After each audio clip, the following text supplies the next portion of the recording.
The long sleep ends. The first sensation was cold, not the gentle coolness of morning air, but the bone-deep crystalline cold that comes from being frozen at the edge of death for longer than civilizations endure.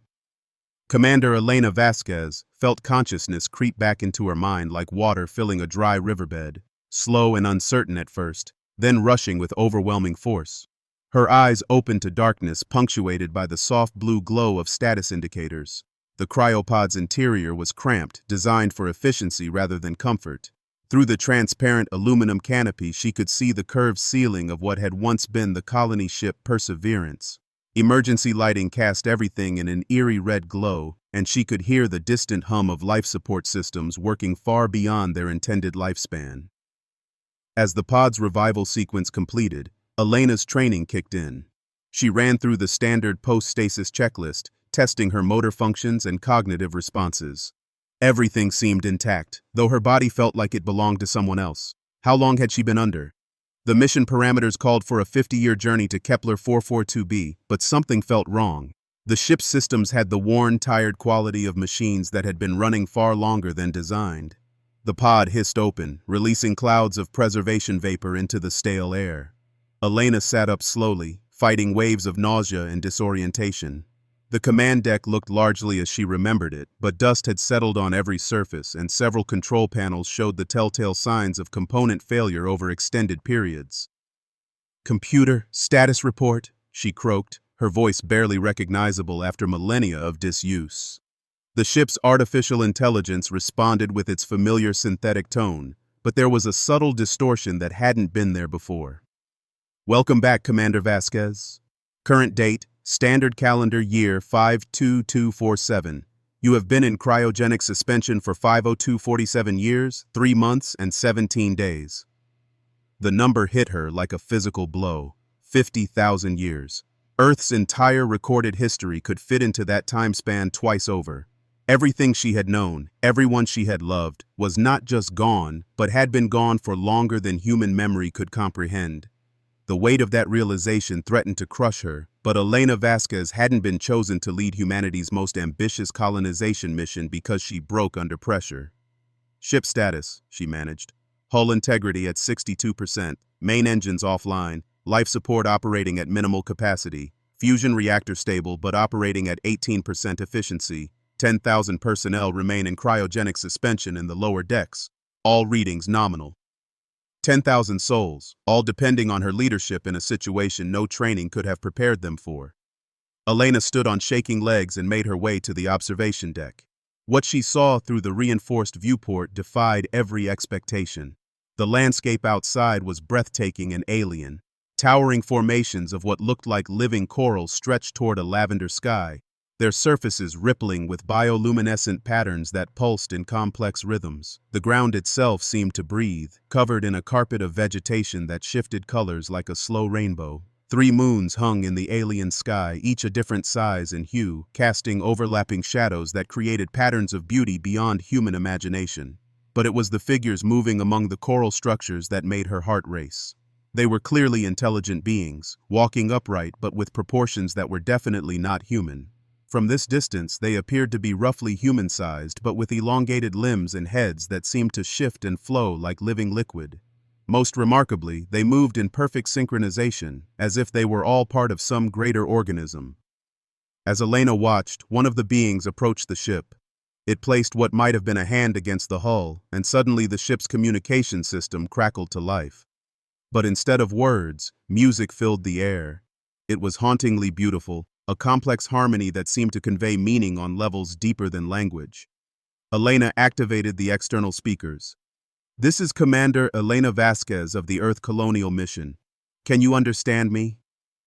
The music paused, then shifted into new patterns. Gradually, impossibly, the sounds began to resolve into something approaching speech, though it retained the musical quality that made Elena's heart ache with its beauty. "Ancient, dreamer, awakens," the voice sang. "We have waited, as the architects promised. The song of return begins." "Who are you?" Elena asked. "What are architects?" The being's response came in waves of harmony that the ship's computer somehow translated into text on her screens. The Zephyrians, as they called themselves, were the native inhabitants of this world they knew as Ethros. For 50,000 years, their crystal songs had carried the promise that sleeping gods would one day wake and bring change to their world. The architects, according to Zephyrian legend, were an ancient race that had visited Ethros long before even the Zephyrians had achieved sentience. They had left behind ruins filled with incomprehensible technology and prophecies carved in stone that spoke of star children who would arrive in their greatest hour of need. Elena felt a chill that had nothing to do with the ship's failing life support. Ancient aliens with prophecies about human arrival? It seemed impossible, yet here she was, exactly where and when the prophecies had predicted. Over the following days, Elena worked tirelessly to establish basic communications and protocols. The ship's medical bay confirmed what she had feared. The extended cryogenic sleep had pushed their technology to its absolute limits. While all 10,000 humans were still alive, the systems keeping them frozen were failing one by one. She had perhaps 6 months before she would be forced to begin waking them up, whether or not they had established a safe environment for them. The Zephyrians proved to be remarkably helpful despite the vast differences in their biology and culture. They communicated through complex bioacoustic emissions that could convey not just information but emotions, memories, and even shared experiences. Their leader, an ancient being named Kithara, whose coral-like body showed the accumulated wisdom of centuries, spent hours each day teaching Elena the basics of their harmonic language. Through these exchanges, Elena learned that Athros was not the peaceful paradise it appeared to be. The planet was under threat from something the Zephyrians called the Silent Devourers, a machine intelligence that consumed worlds, stripping them of all organic life and leaving behind nothing but empty husks. The Devourers had been working their way through this sector of the galaxy for millennia, and Ethros was next on their list. This explained why the architect's prophecies had been so important to the Zephyrians. They weren't just waiting for the arrival of aliens, they were waiting for allies who might help them survive the coming apocalypse. As Elena stood in the ship's observation lounge one evening, watching the Zephyrians perform their evening harmony that made the entire coral forest glow with synchronized light, she understood the magnitude of what lay ahead. She wasn't just responsible for the survival of her 10,000 people, she was potentially the key to saving an entire species and their beautiful world. The weight of that responsibility was crushing, but Elena Vasquez had not come this far to surrender to despair. Humanity had always been at its best when facing impossible odds. Now, 50,000 years after leaving Earth, it was time to prove that the human spirit could burn bright even in the darkest corners of the galaxy. She activated the ship's internal communication system and began recording a message that would be played when she started waking her people. This is Commander Elena Vasquez. When you hear this message, know that we have traveled further than any humans in history, not just through space, but through time itself. Everything we knew is gone, but we remain. We are the seed of humanity's future, and we will not fail. Outside, the Zephyrian harmonies grew stronger, as if they sensed the change coming. The ancient prophecies spoke of a time when star children and choral singers would join their voices together against the darkness. That time was rapidly approaching, and Elena could only hope that humanity was ready for what lay ahead. The first phase of awakening would begin tomorrow. 10,000 soldiers, scientists, and civilians would open their eyes to an alien world under threat, with only her leadership standing between survival and extinction. But as she listened to the beautiful, complex songs of the Zephyrians drifting through the ship's hull, Elena felt something she hadn't expected: hope. Humanity had always been strongest when it stood with allies, and in these musical beings, she sensed kindred spirits who understood both the value of life and the necessity of fighting to preserve it. Forging unlikely alliances. The awakening process began with the military leadership and key specialists. Elena had learned from her own revival that bringing people back from 50 millennia of sleep required careful preparation and immediate psychological support. The first to emerge were Major Chen Rodriguez, her tactical officer, Dr. Sarah Kim, the mission's chief xenobiologist, and chief engineer Marcus Thompson. Each awakening was a small miracle followed by the crushing weight of temporal displacement. 50,000 years, Major Rodriguez repeated for the third time, staring at the readings on his tablet. Elena, that's not possible. Our families, our world, our entire civilization is gone, Elena finished gently. I know how it feels, Marcus, but we have work to do. 10,000 people are counting on us to create a new home here, and we're not alone. The introduction to the Zephyrians proved challenging for the newly awakened humans. Dr. Kim, despite her training in xenobiology, struggled to comprehend beings who communicated through complex bioacoustic emissions and whose very bodies seemed to be living instruments. The first joint meeting took place in a specially constructed chamber that the Zephyrians had grown from their coral-like building materials, its walls designed to amplify and modulate sound waves.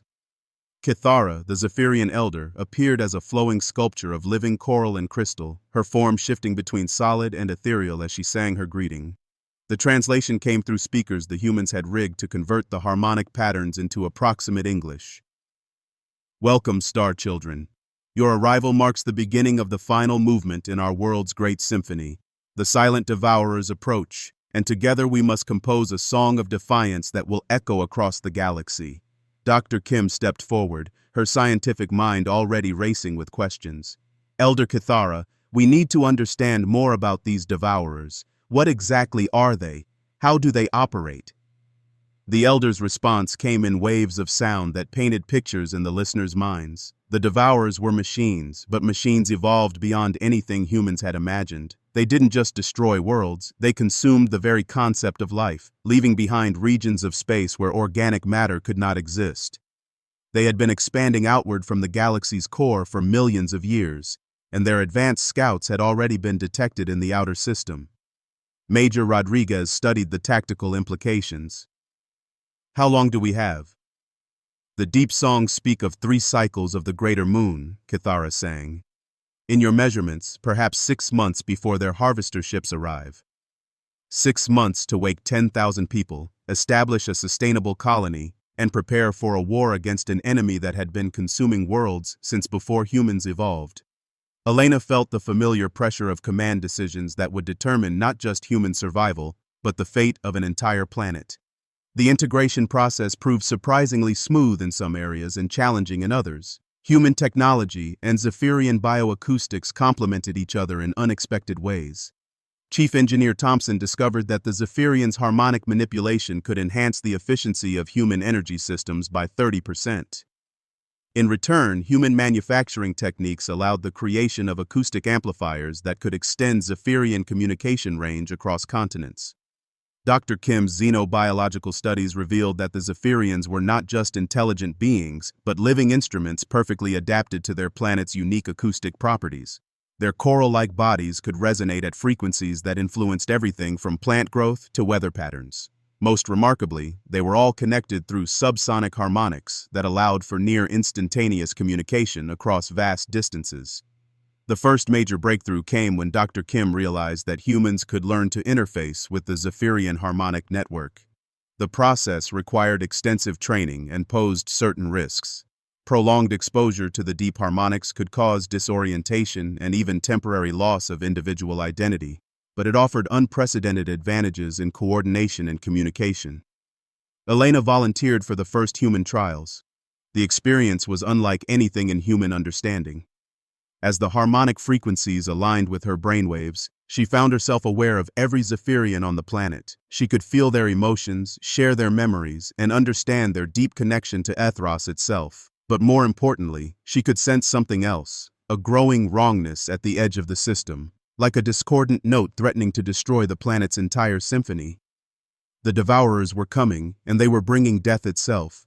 As weeks passed, the awakening continued in carefully managed groups. Each batch of humans faced the same crushing realization of their temporal displacement, but they also witnessed the growing cooperation between species that offered hope for the future.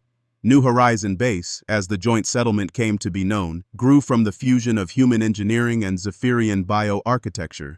The training programs that emerged were unlike anything in human military history. Humans learned to fight in harmony with Zephyrian acoustic warfare, using sound as a weapon, while the Zephyrians learned human concepts of tactics, strategy, and coordinated assault. The combination proved devastatingly effective in simulated battles.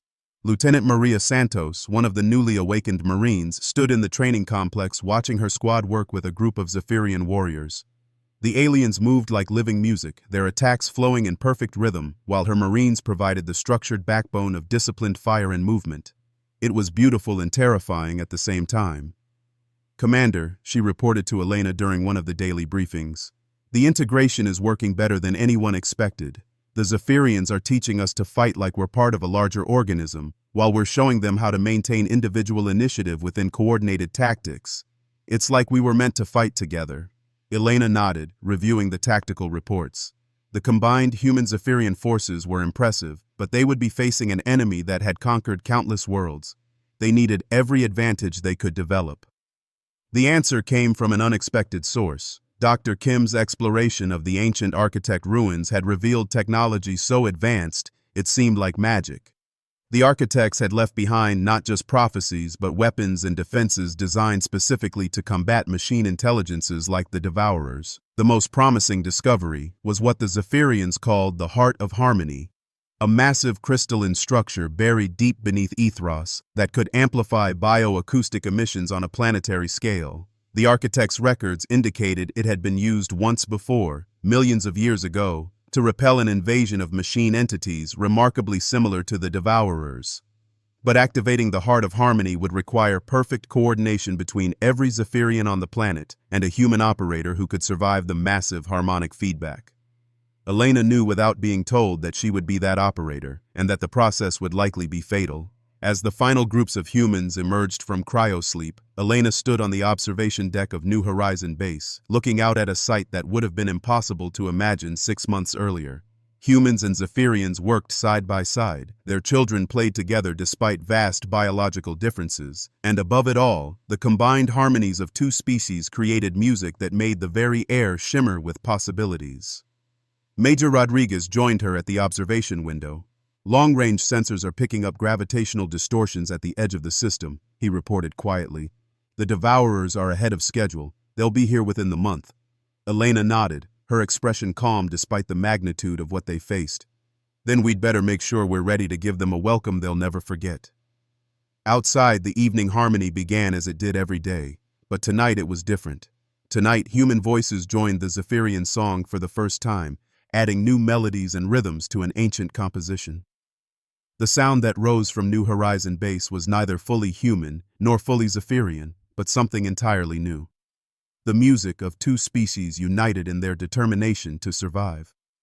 The Devourers were coming to harvest another world, but they would find something they had never encountered before. They would find harmony armed with defiance, cooperation wielding the weapons of unity, and the combined will of two species who refused to go quietly into the endless night. The Symphony of War. The first sign of the Devourer fleet's arrival was not visual, but auditory. Every Zephyrian on Ethros suddenly fell silent simultaneously, their constant background harmonies cutting off like a severed cord. In the eerie quiet that followed, Elena felt a wrongness so profound it made her physically ill. Through her connection to the planetary harmonic network, she could sense something vast and terrible approaching, a presence that consumed sound itself, leaving only the empty silence of the void. "Commander, we have multiple contacts," Major Rodriguez's voice cracked slightly as he delivered the report. 47 vessels ranging from destroyer class to something so massive our sensors can't get a complete reading on it. They're not using any propulsion system we recognize, they're just displacing space somehow. Elena stood in the command center of New Horizon Base, surrounded by displays showing the approaching fleet. The Devourer ships looked like geometric nightmares, all sharp angles and impossible curves that hurt to look at directly. They moved with the purposeful inevitability of a disease spreading through healthy tissue. Elder Kithara flowed into the command center, her coral-like form more solid than Elena had ever seen her, as if the approaching threat had crystallized her very being into something harder and more determined. The deep song's scream of ending, she harmonized, her voice carrying overtones of ancient fear and desperate resolve. "The silent Devourers bring the unmusic, the anti-harmony that seeks to reduce all beauty to nothing." Dr. Kim looked up from her analysis station, her face pale but determined. "Elena, I've been studying the energy signatures from the architect ruins. The Heart of Harmony isn't just a weapon, it's a fundamental force amplifier. If we can synchronize it with the planetary harmonic network and channel it through every Zephyrian simultaneously..." We could create a sound wave powerful enough to disrupt their molecular cohesion, Elena finished. She had been studying the same data, knowing that this moment would come, but the harmonic feedback required to generate that much power will kill whoever serves as the focal point, Kythara completed sadly. The Star Child must become the conductor of Ethros's final song. Elena felt the weight of 10,000 human lives and an entire alien civilization pressing down on her shoulders. But she also felt something else, a strange sense of completion, as if her entire life had been leading to this moment. She had been chosen to lead humanity's greatest colonization mission, had survived 50,000 years of cryogenic sleep, and had learned to speak the harmonic language of an alien species. Perhaps this was always meant to be her destiny. "How long before they reach effective weapons range?" she asked. 6 hours, Rodriguez replied. Maybe less if they decide to accelerate their approach. 6 hours to implement a plan that had never been tested, using technology they barely understood, with the survival of 2 species hanging in the balance. Elena had faced impossible odds before, but nothing quite like this. The preparation was like orchestrating the most complex military operation in human history while simultaneously conducting a planetary symphony. Every human and Zephyrian on Ethros had to be precisely positioned and perfectly synchronized. The humans would provide the structural foundation, disciplined fire teams and defensive positions that could hold the line while the harmonic buildup reached critical levels. The Zephyrians would serve as living instruments, their bodies resonating in perfect harmony to channel the heart of harmony's power.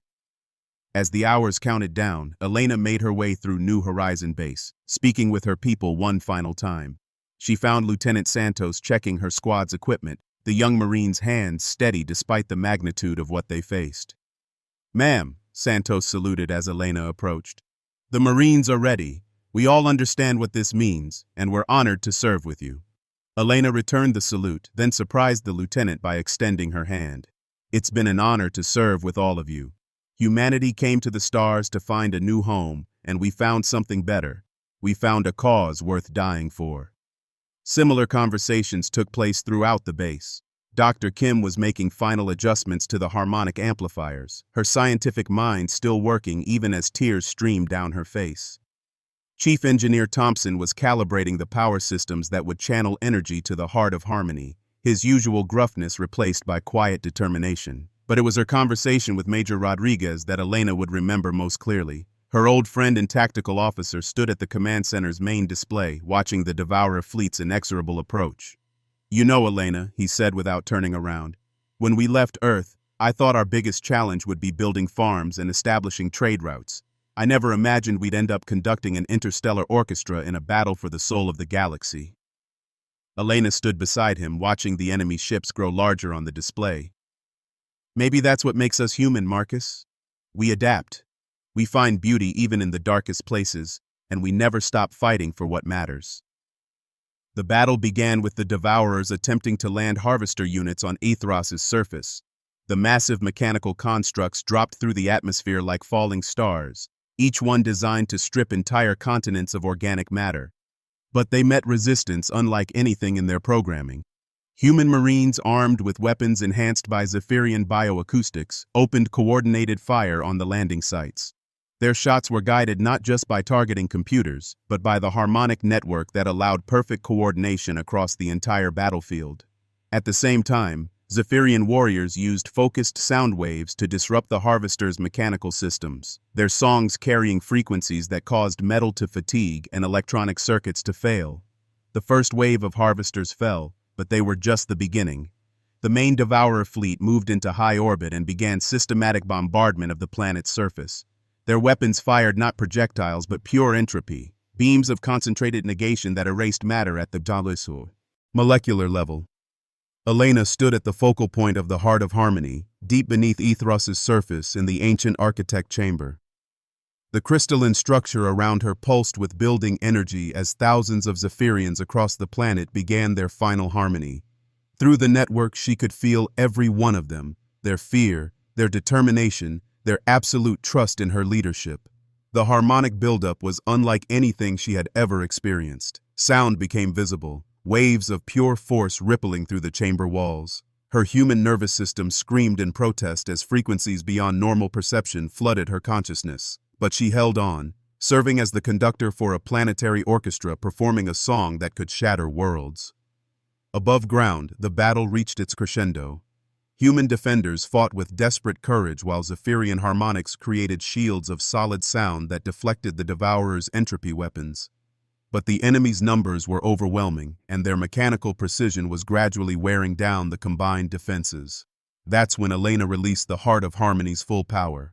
The sound that erupted from Ethros was not heard so much as felt in the very atoms of everything within the system. It was a harmony so perfect and powerful that it rewrote the fundamental laws of physics in its immediate vicinity. The Devourer ships, designed to consume and negate organic life, found themselves face to face with a force that was both completely artificial and utterly alive. The wave of harmonic energy struck the enemy fleet like a tsunami of pure creation. Ships that had conquered 1,000 worlds simply stopped. Their mechanical certainty crumbled in the face of something their programming couldn't categorize or counter. One by one, the great vessels of the Devourer fleet began to sing, their metal hulls resonating with frequencies that transformed them from instruments of destruction into participants in Ethros's planetary symphony. Elena felt her life burning away as she channeled power beyond human comprehension, but she also felt something she had never expected. Through the harmonic network, she could sense other worlds, other species that had been touched by the expanding wave of creative force.